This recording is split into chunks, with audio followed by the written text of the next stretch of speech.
This is the Conscious Business Podcast.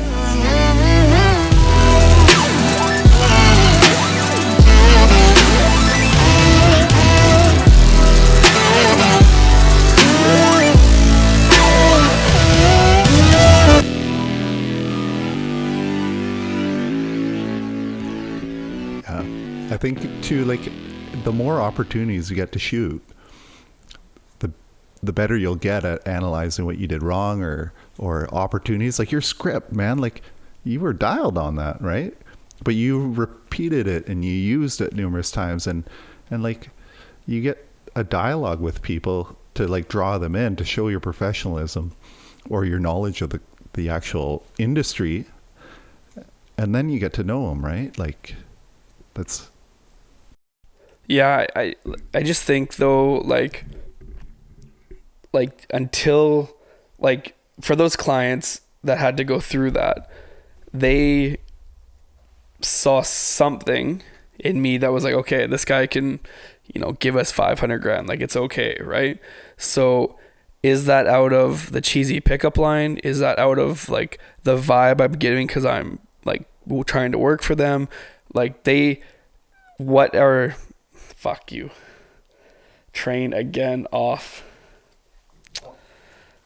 I think you're chasing strange things. I'm chasing strange things. Yeah,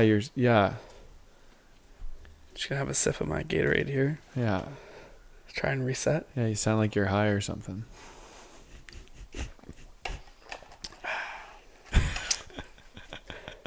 All right, let's try that again. Okay.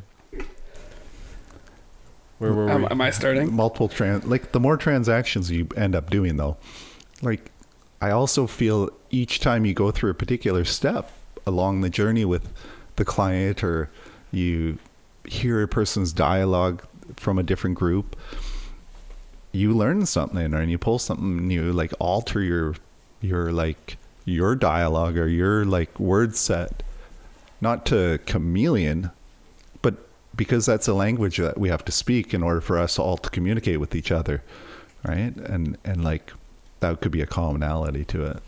But I feel it's really tough to see slow progression with a lot of other people around you doing a lot of deals. That takes like a mental stake at you too, but you're not worried, because if you're planting proper seeds, you'll get that business. If you're doing the right steps, like practicing your script, that was something that gave that authority to you, that people could trust you. Scripting, that's something I've never done. Yeah, like they teach you to be genuine, right? Like that's... Well, and you just like...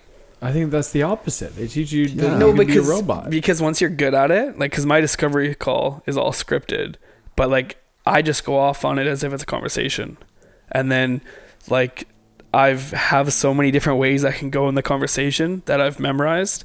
It's still a script, if that makes sense. Yeah, totally. You know the common objections. Like when you know how to when they answer them. zig, I can zag with them. Yeah, totally. And it's super easy. Mm. I don't know. I'm all for scripts, especially when you're brand new. Yeah, well, no, like, kind of what I'm thinking is I've explained them so many times without it actually being a script. Just me, like, for example, if someone asked me to define a material latent defect, I have the same thing that I say every damn time, and whether it's bang on or not, it's what I know, and it sounds like dynamite when I say it, because I've got it so well organized in my head, because I've done it so many times, that it should be a script. So that's where I say, like, I make my own scripts, I guess. But you learn the language, right?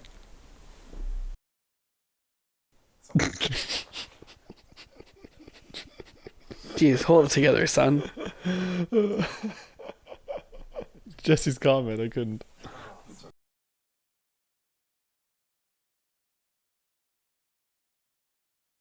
Oh. All right, so what you guys got? Come on, keep it coming. Okay. They're digging deep here. Give me a example without names without names. Tell us about one of the biggest lessons you've learned about not trusting your gut instinct and firing a client, and instead you go through with the process and it eats you alive inside because you hated it so much. Are you talking about my referred one to you? Yeah. With the Land Rover. Yeah. Yeah, but so you didn't technically fire them. I guess They fired me. they fired you because I wasn't fast enough. Yeah. and then from there on in, I was a nightmare to them. Apparently, So, okay, so I consider myself a mortgage consultant, and I'm just here to explain, different products to the client and explain that it's not about interest rate and that the lowest interest rate might cost you the most amount of money depending on your situation. In this person, I think was actually one of my first clients that would have been coming into that new business-esque of the brokerage side, where I was taking a lot more serious and systems and processes were a lot more defined. And so in this particular person's situation, they were a one income family, and there was some other income coming in from the wife's side via some government support and things like that, that decided to have about $120,000 of consumer debt and trying to get into the housing market in the Lower Mainland, which at the time was actually not that expensive. What, $600 for a detached house? they got theirs for what, $625. So as we're comparing it today in April of million. 2022, $1 million. a million one. So things have doubled, and this wasn't that long ago. So yeah, the clients had all this consumer debt, and it was all in one person's name. And unfortunately, we needed the applicant to be on the application. So I advised them that for them to get into this home and be in the best financial situation, they had to pay off a pretty substantial amount of debt to get them into this home, and that once the credit had increased, they would be perfect candidates. Yeah, they not only did they have a bunch of debt, they also had terrible credit. Yeah. So, so I advised this. They took the proper proceedings to start paying off the debt. And maybe I didn't explain it well enough. I'm not really sure, but they decided to go get the accepted offer before credit had been completed. So, did I send it to a couple? I think I did send it to a lender, didn't I? Or two, and we got declines, if I'm not mistaken. Yeah, because then because we got an extension, right? Twice, I think. Yeah, so I did send it into a couple of lenders, hoping that my mentor was going to be able to kind of get an exception for me with a couple of these lenders. Unfortunately, it wasn't the case. Clayton was a rock star, got his extension, and because... How did it work? Because I didn't give them a private financing option, I wasn't doing my job for them. And then they went to some lady in Vancouver. That's what they said? Yeah.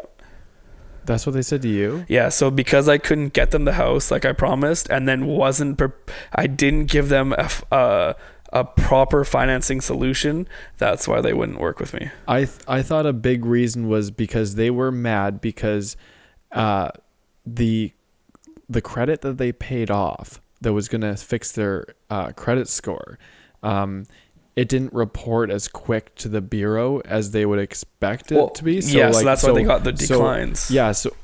So basically, I think they thought it was more just ill-advised because you didn't know the system in and out to that sort of extent to allow you to then properly advise on that topic, right? So because you're not a credit expert, you're a mortgage expert, right? Yeah. So I think they kind of thought you ill-advised them on something that you don't know enough about, and it burned them. So their credit score didn't go up soon enough before subject removal because the system was just a little bit slower than it could have been maybe. Yeah. So they let me go.